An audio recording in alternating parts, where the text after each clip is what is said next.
Intendente Francisco Gutiérrez, ¿qué significa la creación de esta nueva área de economía popular en el municipio de Quilmes? Bueno, significa avanzar en todo lo que ya venimos haciendo, ¿no?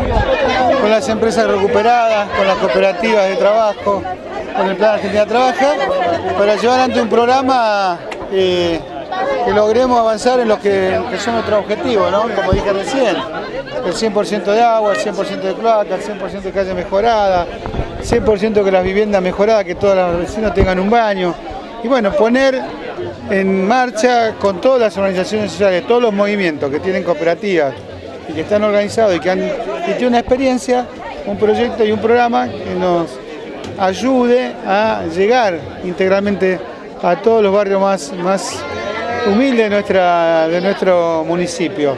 Y de esta manera, a medida que crezca desde abajo, como se dice, ¿no? El fuego crece desde abajo, también va a ir mejorando y evolucionando el sector medio y el sector de mejores recursos de la sociedad, porque a medida que crece el consumidor, que crece aquel que necesita, como es el que hoy está quizás con menos posibilidades, es cuando la sociedad se va consolidando y se va integrando, que en definitiva es lo que queremos.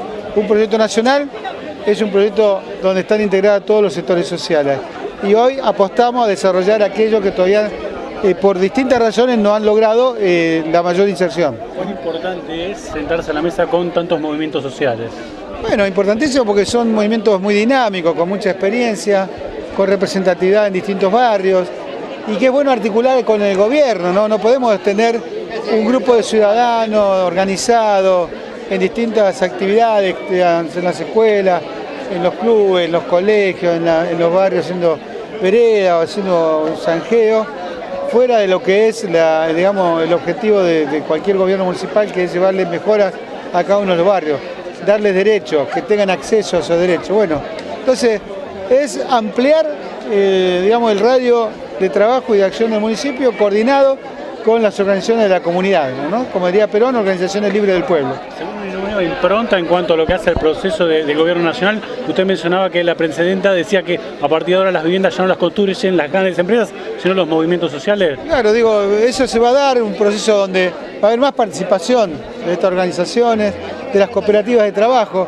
pero no solo darle el plan, sino darle capacitación, formación profesional, oficio, que terminen también la escuela primaria y la escuela secundaria, para que finalizado este programa y desarrollado el país, la economía en crecimiento y estabilidad, los compañeros que han adquirido experiencia y oficio puedan desempeñarse en igualdad de condiciones que cualquier trabajador del mercado de trabajo libre.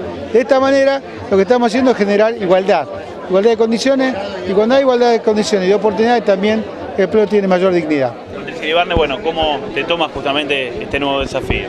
El trabajo nuestro es del campo popular, nosotros somos militantes, trabajamos realmente de donde más se necesita, ¿no es cierto? Y la tarea de la dirección va a ser, como dijo el señor intendente, en 3 ejes fundamentales, que es salud, educación y trabajo. Trabajar con el que menos tiene, ¿sí? Trabajar en conjunto.